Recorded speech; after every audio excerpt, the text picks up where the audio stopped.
Hello there, everyone. TheAndrata here, and welcome back to episode 16 of our Astropolis Let's Play series, where today we are talking about AE2, getting autocrafting set up, or at least diving into it and figuring out kind of sort of how it works, at least bridging what we can, based on how machines work, I guess. I don't know. And talking about new base designs, because we've got a little bit of changes that happened. So yeah, let's get started. Welcome back, my friends, to another wonderful day here in the world of TheAndrata. Where today, well, we've got some changes to talk about with our base. So last episode we had wrapped up. We had left ourselves off by getting ourselves a applied energistics controller and disk drive and terminal, and it was all right here, and it's gone now. TheAndrata, what did you do? Well, if we take a look over here and we kind of sort of just look here, you're gonna kind of sort of see maybe what I did. Oh, what's that? A dense smart cable. I wonder what that would be used for. Well, let's see, my dear friends, what we could be using dense smart cables. Oh, look, there's smart cable running all the way down. Oh, okay. Oh, we have a thing here. We gotta kind of fly over. Oh, wait, what's this, TheAndrata? There's a dense smart cable running up. Wait, what are these new pillars? Oh my gosh, what in the world did you do? So yes, in between episodes, I added us on a second layer to our base here. So I was trying to see, I'm trying to like figure out, where do I want to put our immersive engineering stuff, right? Like, we have all this stuff, and I initially had moved my disk drive and the controller and everything here, but I'm like, this area is just too cramped. Okay, there's too much going on down here. I don't like it. I broke all my chests and everything, which did free up some room, but just overall down here is just too cramped to have my drawer or my storage system sitting here. I'm like, I need some freedom of movement. I need some open sight lines. I don't like it. So what I decided to do was just kind of sort of expand upon our idea here. I'm using the steel scaffolding from immersive engineering to create our bridges, which is leading to our little islands here. So I decided, well, why not just use the steel scaffolding and build a second layer to our base, kind of sort of a I don't know. I'm kind of sort of vibing off of like the idea we're in space, right? But we need like a mining platform kind of thing. That's kind of sort of going back to my FTB ocean block where I had my oil rig. If you remember, if you watched that series and you remember that, it's kind of sort of a similar concept, I guess, here. That I have going on. We've moved on from asteroid to now we have a space base, right? And in a space base, we need like infrastructure and everything. So not entirely sure what I'm going to do with my dome here, because I really like being able to pop out. But I'll probably just connect all this and just dome this in. But instead, I will figure out some way to like tie it into these scaffoldings here that I have as our support pillars for our second layer. But anyway, so I cleared out. You can see here I replaced there was the leftover of our original asteroid here that was here, and then there was the deep slate bricks, but this was all like leftover. I went ahead and tore down our original, everything from the original island that we had here, or the original asteroid, tore it all down, took a while. And then replaced it all just like we did with our islands over there, stone bricks, and then below that is a slab. That way,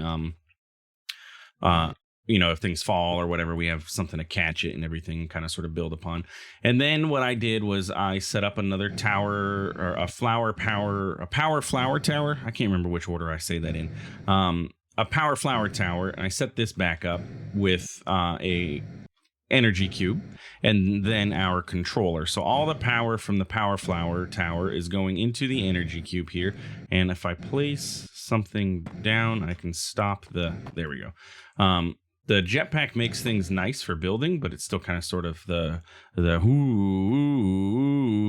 makes it difficult sometimes. But it was much easier to build this because I was able to just boop, boop, boop, boop, boop, boop. and then land like I just did, and then build as needed.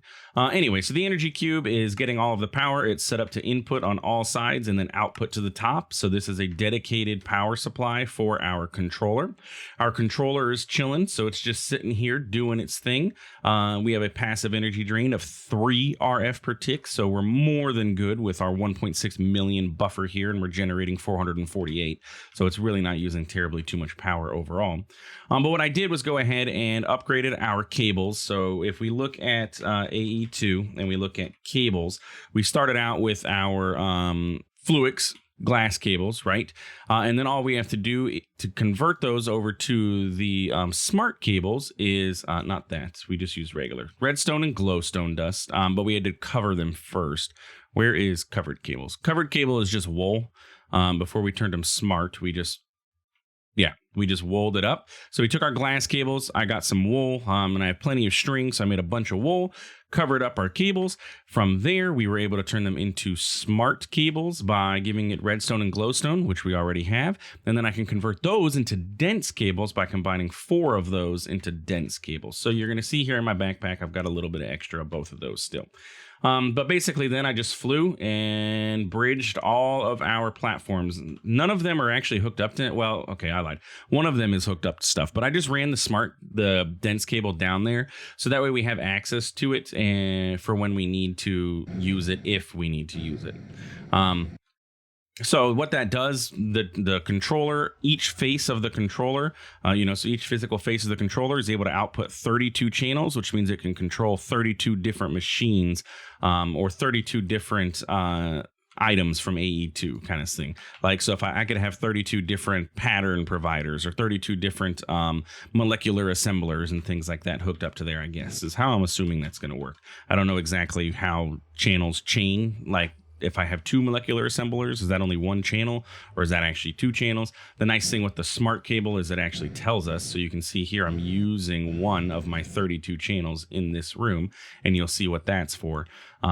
But yeah, so I went ahead and did that, got the cables, and then I went and built up our scaffolding structure. Our elevators are back to work. Ran some dense cabling up top so that we could have our crafting terminal sit up here. And note that this is a crafting terminal now, not a regular terminal, because I realized last episode when I set up my terminal, I went to go craft and I couldn't craft anything. I need specifically a crafting terminal, so I had to make one of those. Not too difficult to do though. Crafting terminal. They just used the terminal that we had already made, and then I combined that with a crafting table and a calculation processor. So fairly simple. And now we have a crafting terminal available to us where we can craft items, and settings are pretty much the same as they were in the other one. Okay. And you're going to see down below, I do have storage drawers, storage cells. I did go ahead and make just a whole bunch of these 4Ks because they really weren't that expensive. So we have the 4K storage cells inside of here. One of the comments said that it's not necessarily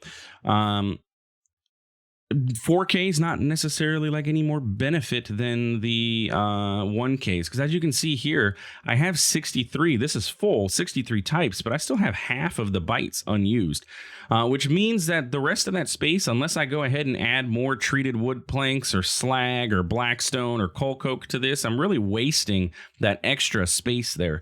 So 1K storage drives might really be the play here, and just spam them, get another ME drive and have 1Ks, 1Ks, maybe eventually get like a whole wall of storage disks.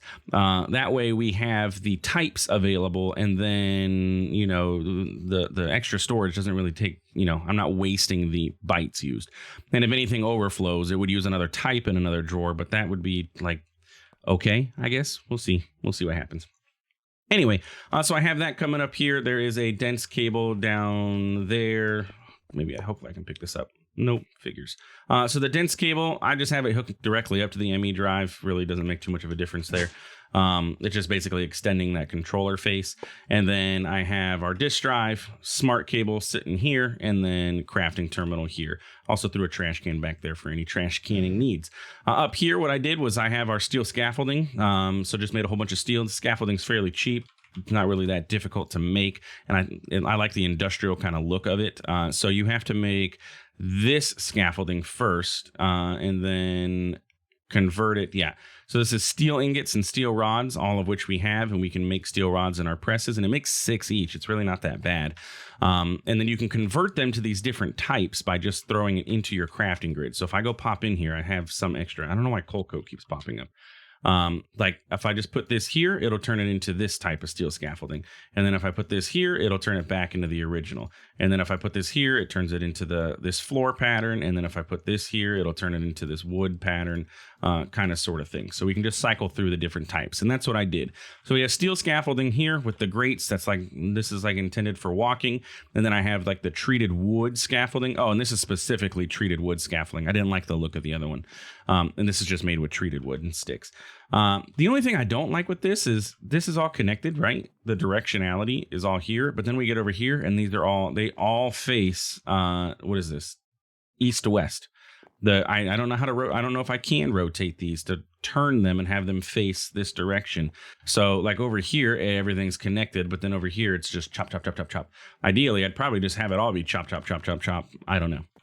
So we expanded out aluminum scaffolding, more steel scaffolding. I kind of set this up as like a barrier, like, oh no, if you walk over here, you're in danger of falling over the edge. This is the limit and everything. And then another layer of steel scaffolding in case you want to take that risk, and then some sheet metal slabs to stop you from falling over.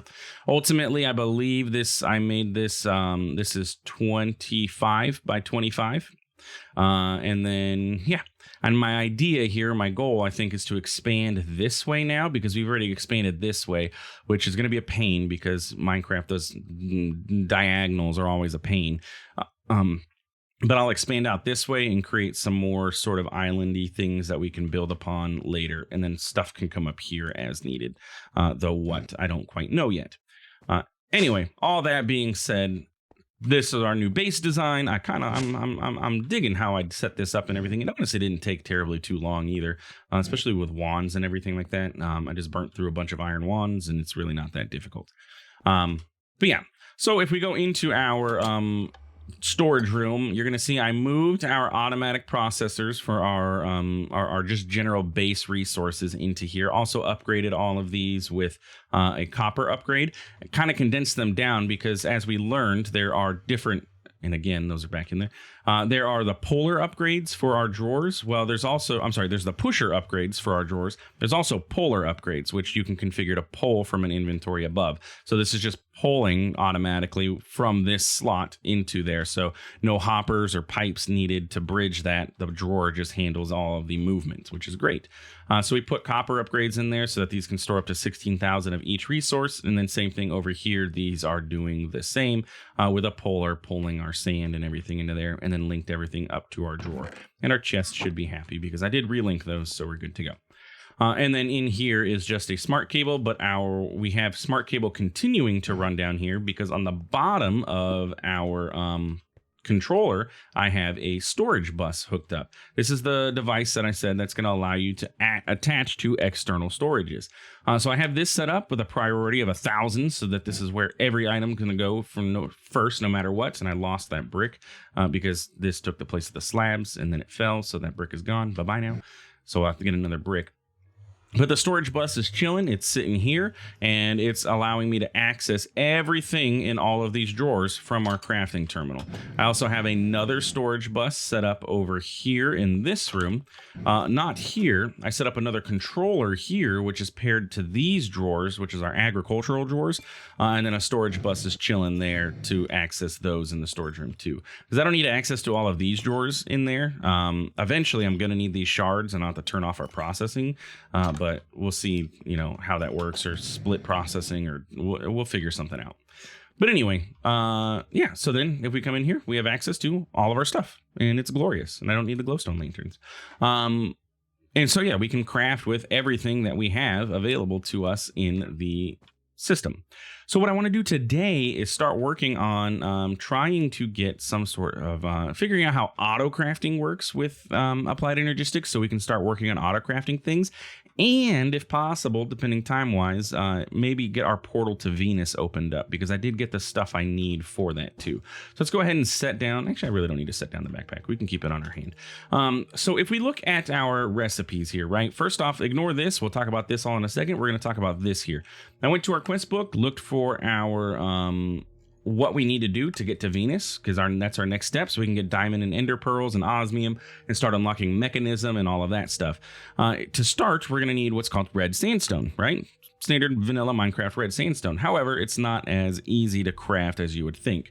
Red sandstone, one singular red sandstone is going to require you to have 4 red sand. Standard recipe, right? You're compressing it down into red sandstone. Each one of these red sand is going to require 4 redstone shards to make 1 red sand. Okay, so 4 redstone shards per red sand, 4 red sands per redstone, so that's 16 redstone shards per red sandstone. And our portal frames require 2 red sandstone each. So really that's a lot. Honestly, now that I think about it, yeah, 16 per red sandstone. So 32 per Venus portal frame. Now that I'm thinking about it, I don't even know if I have enough redstone. Huh. I stopped our processing. I just unlinked that drawer. I just said, don't pull that drawer. And then I AFK'd for a little bit to get ourselves some redstone shards. And I thought I mapped this out correctly, but I'm not sure now.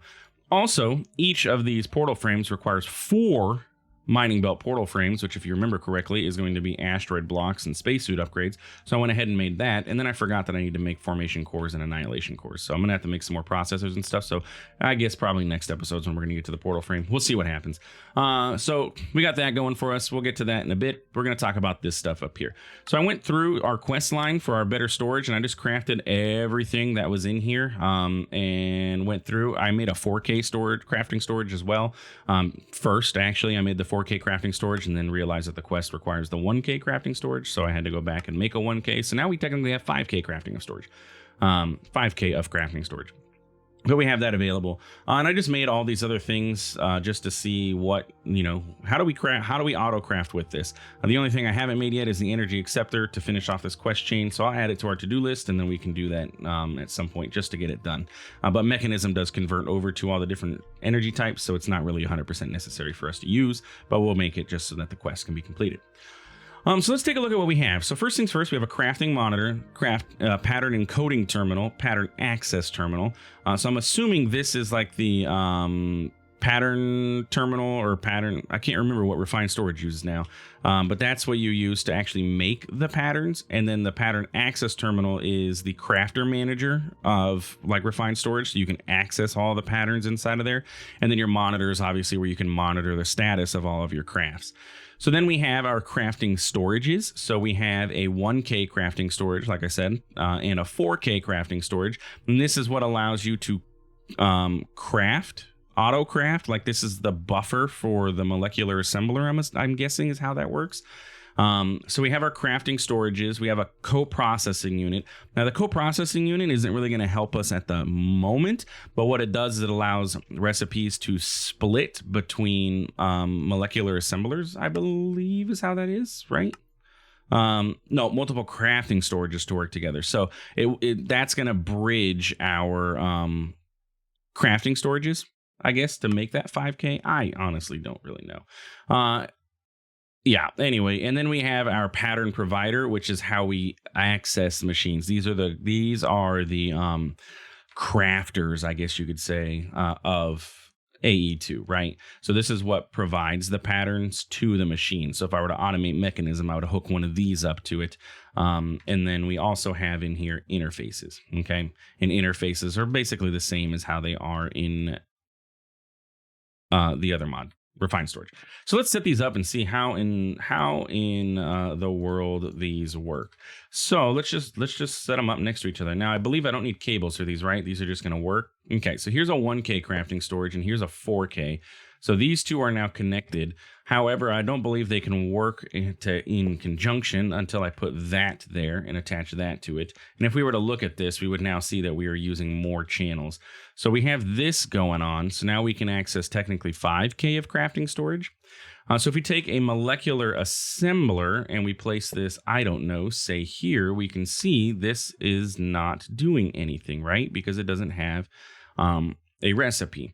This is a crafting table. Items get put into here. It crafts, and then it's able to input back into our system.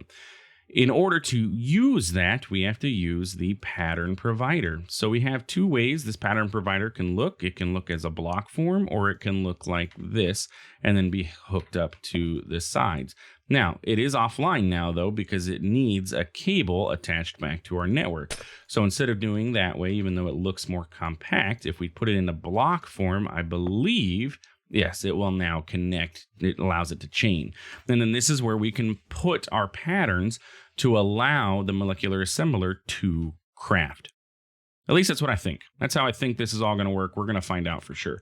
Let's go ahead and get ourselves some cables, because I have more panels that I'm going to need to hook up. I also went ahead and made myself the wrench from here so we can like wrench things, but I don't know. Can I like, no, you have to use quartz fiber to disconnect this, don't you? Yeah, to stop that from connecting, you have to use quartz fiber, but that's okay. We don't really need to, I'm not too concerned about it right now. We're going to need a pattern encoding terminal. We're going to need the pattern access terminal. We're going to probably want a crafting monitor at some point. So we can just go ahead and kind of sort of set this up. Like, let's put the crafting monitor there, except that's very ugly. I don't like that. Though I could have rotated that, I guess, with the wrench, right? There we go. However, this says it's offline. How you work?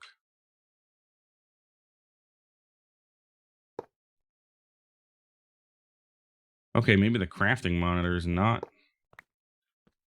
Was that even one of the quests? I think I saw the crafting monitor as a thing, and I was like, oh, I want to make that. I don't know how that works though, because it takes my network offline. It disconnects everything when I hook that up. So let's not do that. This actually lets me see crafting status. So like, I don't. Are you yeah, you're not standalone. Do you attach to the pattern provider? Yeah, it's offline. Huh. Well, we'll figure out how that works later then. But let's go ahead and look at our pattern encoding terminal and our pattern access terminal. So the encoding terminal is how we're going to actually make patterns, and then the access is going to allow us to access all of our stuff, all of our molecular assemblers and things like that later. So we don't have to go to them. We can just change recipes out there. And this is our pattern encoding. In order to do this, though, we're going to go ahead and need to make ourselves a pattern. And as with refined storage, the first recipe that we're probably going to want to teach it how to make is patterns. I like that this makes 2 patterns per craft so that we don't have to worry about that. I know I'm going to need more quartz glass here soon too. I've burnt through quite a lot of that. But what we can do, just like refined storage, we can put our patterns in here, and we can have 2 of them available right now. And blank patterns, we're going to go ahead, hit R, click on it, and it's going to say, okay, this is the recipe for it.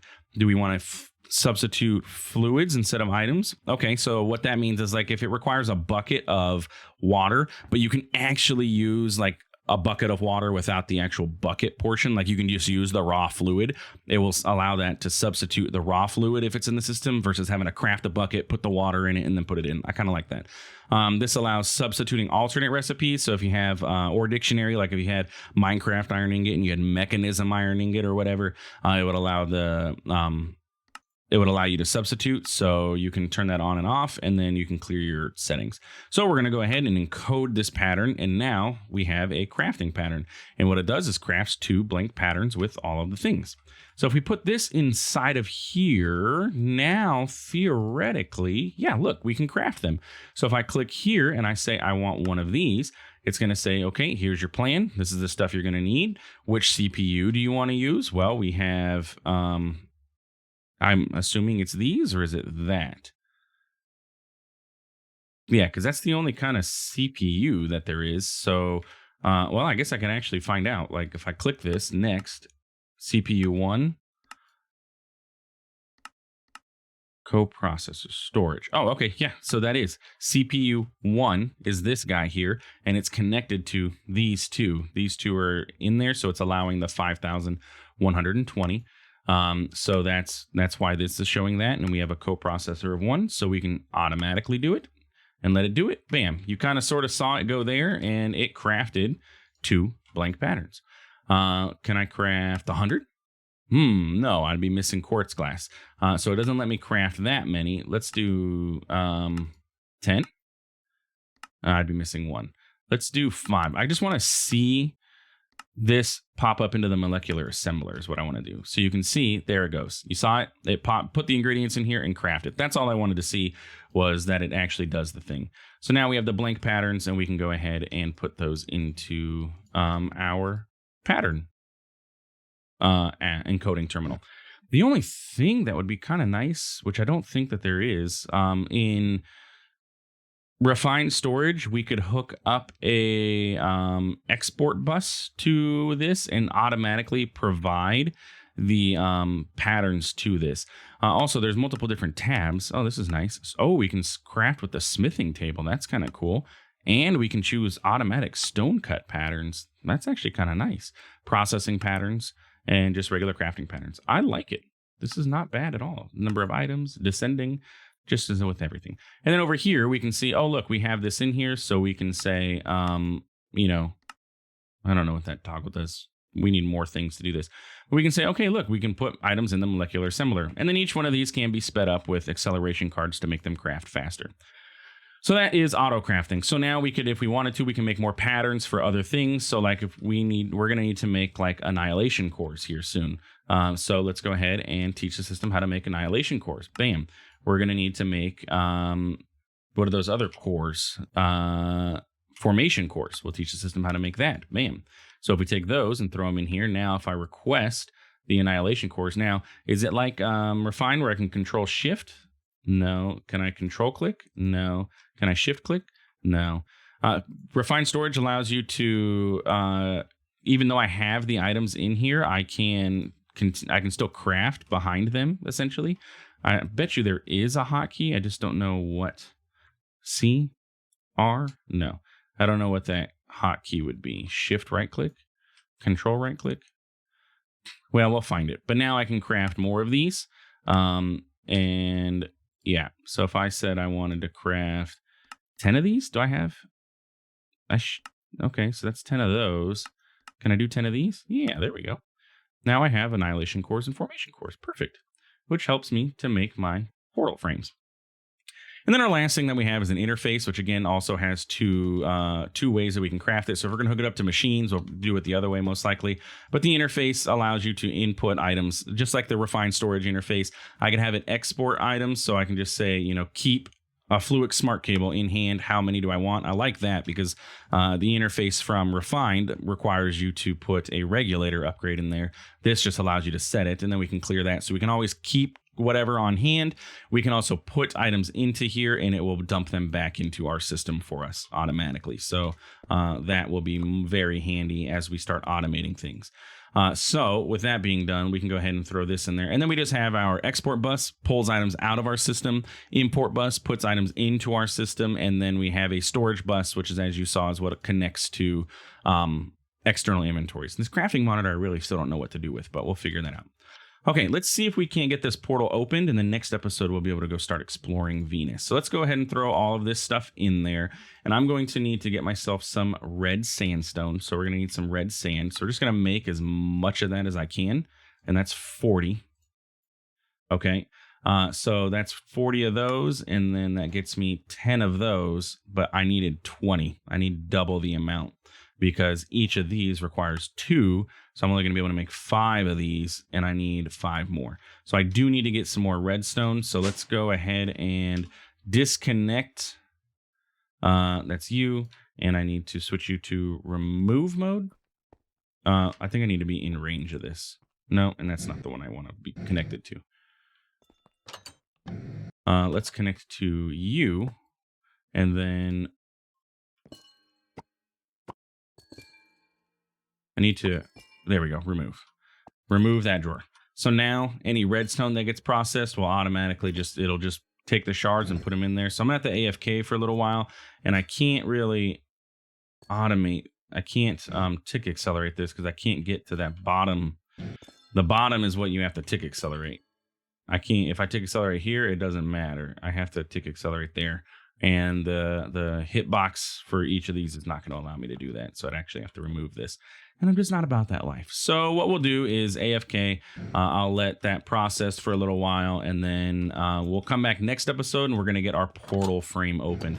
And I'll probably rearrange this a little bit. I don't like the way this looks. I'll probably move these processors in the back, and then, yeah, we'll do something fancy pantsy with this, and just kind of get this sort of cleaned up a little bit. But anyway, that's it for today's episode. Oh, and also, because I was able to access all of that and craft with everything in there, I went ahead and made some more obsidian. So as you can see, I have the Guardian suit on. Provides less armor for us, of course, but it allows us to do fancy pantsy things. So look, I can press Alt H and turn on night vision. Ooh, and then I can turn it off, which is pretty cool. And then we have, we can apply upgrades as needed with this mod. So like, what is that? At jet boots. We can get upgrades for our boots, shock absorber. Really, it's actually just the boots that gets upgrades, isn't it? Yeah. Everything else doesn't. They can get enchanted, though. Also, we need to make these jet boots, which is going to require blaze rods, which that's what we're working towards. Anyway, yeah, that's it for today's episode. If you enjoyed, please feel free to like, comment, subscribe. I do appreciate it. It really does help out the channel. Thanks for stopping by. Thanks for watching. We'll see you in the next one. Have a good one.